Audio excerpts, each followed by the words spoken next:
Bonjour à tous et bienvenue dans cette partie de la formation. Nous allons commencer par aborder la soumission du formulaire. Donc pour que la soumission marche correctement, euh, on doit ajouter un jeton CSRF. Donc c'est un jeton qui sera généré par notre serveur Django et sera envoyé au niveau du client, c'est-à-dire au niveau du navigateur qui va afficher le formulaire. Donc, on peut inspecter ici, lorsqu'on va inspecter, normalement, on doit avoir un jeton ici, ok? CSRF, voilà, Middleware Token. Et ça, c'est le serveur qui envoie ça automatiquement au navigateur. Donc, le but, c'est de vérifier ce jeton-là une fois que le formulaire sera soumis. Et ça permet simplement d'éviter les actes de malveillance quand des personnes simulent derrière vous des formulaires et l'envoient à votre serveur. Automatiquement, votre serveur pourra identifier que, ah tiens, ça ne vient pas du site et pourra bloquer cela. Donc, pour que votre formulaire marche, il faut absolument ajouter ceci, ce mot-clé-là. Voilà. Donc, une fois que vous l'ajoutez comme ça, normalement, on doit pouvoir soumettre le formulaire. Quand je tente de soumettre ici, là, on me demande de renseigner des informations.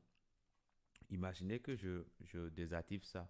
Je peux désactiver par exemple ici, au niveau du formulaire, je retire par exemple ici, voilà, le required. Donc si je retire ça, je tente de soumettre. Maintenant, c'est ici qu'on me demande de mettre l'email. Là, je mets mes informations et je fais envoyer. Et là, vous voyez qu'on est revenu sur la même page. On est revenu sur la même page et on ne sait pas pourquoi.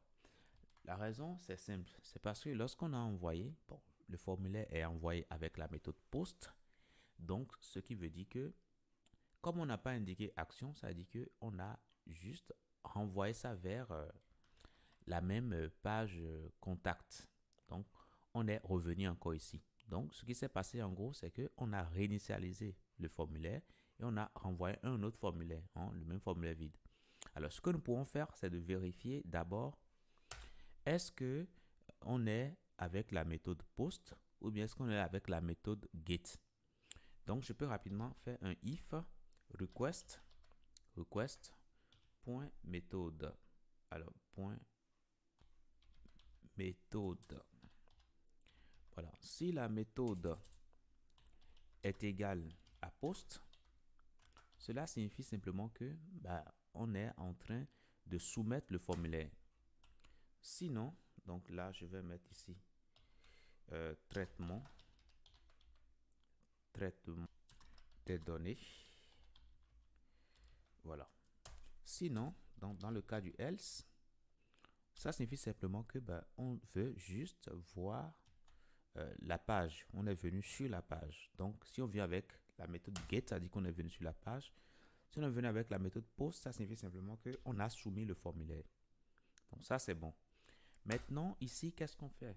On peut maintenant initialiser le formulaire avec les données que nous avons reçues, qui se trouvent dans request.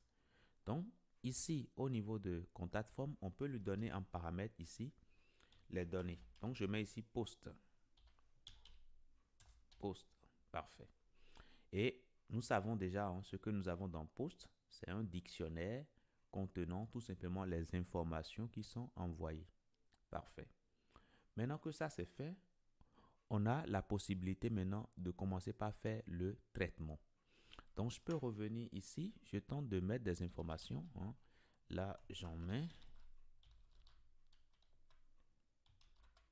Et là aussi, je tente maintenant de faire envoyer.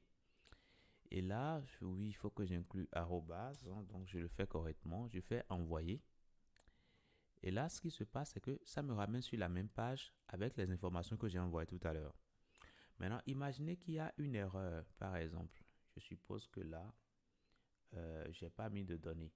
Je retire le required ici. Donc, au niveau du name. Donc, je ne mets pas de données ici. Et je tente d'envoyer. Là, vous voyez qu'on a un petit message ici. Ce champ est obligatoire.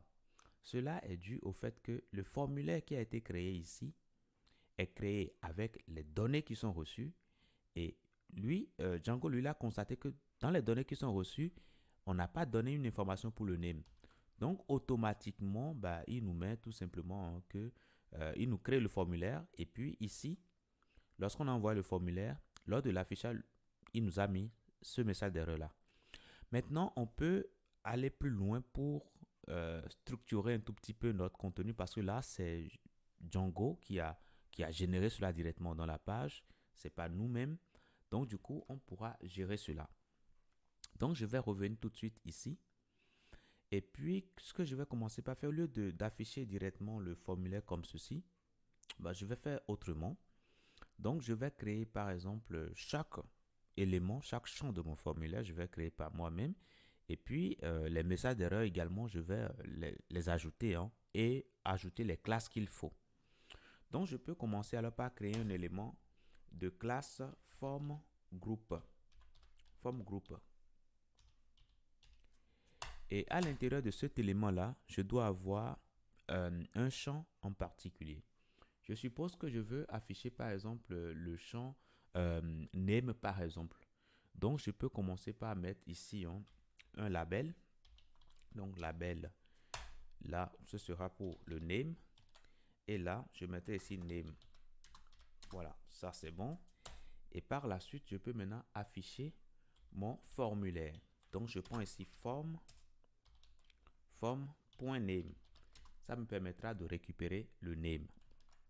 Donc, si je reviens ici, je tente d'accéder à cette page ici. Je tente d'accéder à ça. Vous voyez que j'ai juste mon élément qui doit recevoir le name. Très bien. Maintenant, après ça, je peux également générer pour l'email. J'en ai parfaitement le droit. Donc, ici, j'aurai email. Email. Et ici, je dois avoir email. Donc, si je remets ici, j'actualise, là, tout se passe bien. Je peux continuer. J'ai le subject aussi que je dois définir et le message. Donc, là, ici, j'aurai subject. Subject. Donc, de cette façon-là, si je veux peut-être changer les appellations. Oui, je peux. Voilà, le label, je peux simplement changer tout ça. Donc, là, je mets subject. Ici, le message. Message. Là, on aura message et là aussi. Message. Parfait. Ici, j'aurai subject. C'est bien ça. Donc, ça, je peux mettre ça juste ici. Parfait. Donc, si je reviens là, j'actualise, vous voyez que, bon, on a la même chose que tout à l'heure. Ce qu'on peut faire ici, c'est d'ajouter directement là le message d'erreur éventuel qui sera généré. Donc, on pourra rapidement faire un test rapidement pour voir si éventuellement il y a une erreur. Donc, on pourra prendre notre formulaire. On va prendre le name. Et puis, sur le name, on va voir tout simplement s'il y a des erreurs. Donc, s'il y a des erreurs, on le retrouve dans error. Errors, comme ça, au pluriel. Donc, ce que nous pouvons faire maintenant, c'est de dire, s'il y a des erreurs, on pourra alors parcourir ces erreurs pour les afficher. Donc, je peux créer ici, je vais faire ici un for. Et le for va me permettre de parcourir chaque erreur que nous avons dans les erreurs. Donc, chaque erreur que nous avons dans form name errors. Donc, je peux mettre ça directement ici. Voilà, tout simplement. Donc, une fois à l'intérieur ici, je peux rapidement créer un élément. Je peux mettre un élément span de classe test error. Test danger, pardon. Pour mettre ça en rouge. Parfait. Et à l'intérieur de ça, je peux directement afficher error, tout simplement. Donc là, c'est bon. Donc voilà comment je vais faire les choses pour afficher l'erreur concernant le name. Pour l'email également, je dois faire comme ça. Le subject aussi. Et puis message également. Maintenant, au niveau de l'email, il va falloir préciser que je veux lire les messages sur l'email. Très bien. Et puis, au niveau du subject, je dois préciser également subject. Et je vais continuer. Au niveau du message, s'il y a une erreur ou des erreurs, je vais simplement les capter pour les afficher. Donc, en faisant les choses comme ceci, là, je peux revenir là. Je vais actualiser ici. Je commence par désactiver déjà un champ pour simuler une erreur. Donc là, au niveau du name, le required, là, je retire. Donc là, je mets mon email. Ici, je mets un subject, là également. Quand je tente de soumettre ici, là, il y a une erreur et je vois bien que l'erreur est affichée. Là, c'est bien.